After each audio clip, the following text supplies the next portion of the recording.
കോഴിക്കോട് പാഴൂരിൽ കാറിടിച്ച് ബൈക്ക് യാത്രികരായ 2 പേർക്ക് പരിക്കേറ്റു. മുൻവൈരാഗ്യത്തെ തുടർന്ന് അപകടപ്പെടുത്താൻ കാറിടിച്ച് കയറ്റിയെന്നാണ് ബൈക്ക് യാത്രികരുടെ ആരോപണം. ബൈക്ക് യാത്രികർ ഒരു വീട്ടിൽ കയറി അതിക്രമം നടത്തിയതിന്റെ പകവീട്ടലെന്നാണ് സൂചന.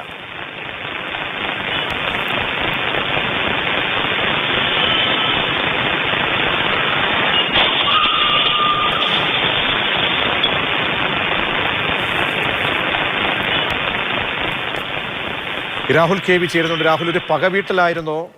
ദൃശ്യങ്ങൾ കാണുമ്പോൾ നമുക്ക് ആ ഞെട്ടൽ തോന്നുന്നുണ്ട്. അപകടത്തിൽപ്പെട്ടവരുടെ ആരോഗ്യസ്ഥിതിയും പോലീസ് പിന്നീട് ഈ സംഭവത്തെ പരിശോധിച്ചപ്പോൾ മനസ്സിലാക്കുന്ന കാര്യങ്ങളും. ബൈക്ക് യാത്രികർ സഹോദരങ്ങളാണ്. ഇവർ രണ്ടുപേരെയും മുക്കത്തെ സ്വകാര്യ ആശുപത്രിയിൽ പ്രവേശിപ്പിച്ചിരിക്കുകയാണ്. രണ്ടുപേരും പറയുന്നത് ബോധപൂർവ്വം അപകടമുണ്ടാക്കുക എന്ന ഉദ്ദേശത്തോടുകൂടി വൈരാഗ്യത്തിൽ കാറിടിച്ച് തെറിപ്പിച്ചു എന്നത് തന്നെയാണ്. എന്തായാലും ആ CCTV ദൃശ്യങ്ങൾ കാണുന്ന സമയത്ത് ബോധപൂർവ്വം ഇടിപ്പിച്ചു എന്നാണ് നമുക്കും മനസ്സിലാകുന്നത്. കാരണം നടു റോഡിൽ തന്നെ നിർത്തുന്നു. സമയത്ത് കൃത്യമായി വേഗതയിൽ വന്ന കാറ് ഇടിച്ച് ഇവരെ തെറിപ്പിക്കുകയാണ് ഉണ്ടായത്. മുൻവൈരാഗ്യത്തിന്റെ അടിസ്ഥാനത്തിൽ ഉണ്ടാക്കിയ അപകടമെന്നാണ് ഈ സഹോദരങ്ങൾ ഏതായാലും പറയുന്നത്. പോലീസ് വിശദമായി കാര്യങ്ങളൊക്കെ പരിശോധിച്ചു വരികയാണ്. ഇവരുടെ മൊഴിയൊക്കെ രേഖപ്പെടുത്തിയതിന്റെ അടിസ്ഥാനത്തിൽ കേസെടുക്കുമെന്നാണ് പോലീസ് പറയുന്നത്.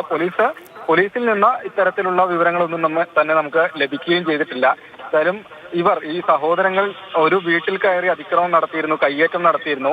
അതിന്റെ വൈരാഗ്യം, പ്രതികാരം എന്ന രീതിയിൽ അവരുടെ ആ വീട്ടുകാരും ബന്ധുക്കളും ചേർന്ന് കാറിടിച്ച് തെറിപ്പിച്ചു എന്നാണ് ഈ യുവാക്കൾ പറയുന്നത്. പോലീസ് വിശദമായി പരിശോധിച്ചു വരുന്നു. ഒപ്പം ഈ CCTV ദൃശ്യങ്ങൾ കാണുന്ന സമയത്ത് ബൈക്കിൽ വന്ന യുവാക്കളുടെ കൈവശം വടി പോലെയുള്ള ഒരു വസ്തു കാണുകയും ചെയ്യുന്നുണ്ട്. അത് വീശി കാണിക്കുകയും ഒക്കെ തന്നെ ചെയ്യുന്നുണ്ട്. ആ ഒരു സമയത്താണ് ഈ ഇടിച്ചു കയറ്റുന്നതും. രാവിലെ 10 മണിയോടുകൂടിയാണ് സംഭവം ഉണ്ടായിട്ടുള്ളത്.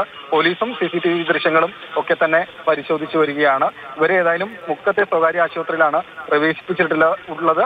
അത്ര ഗുരുതരമായ പരിക്കില്ല എന്നാണ് അറിയുന്നത്.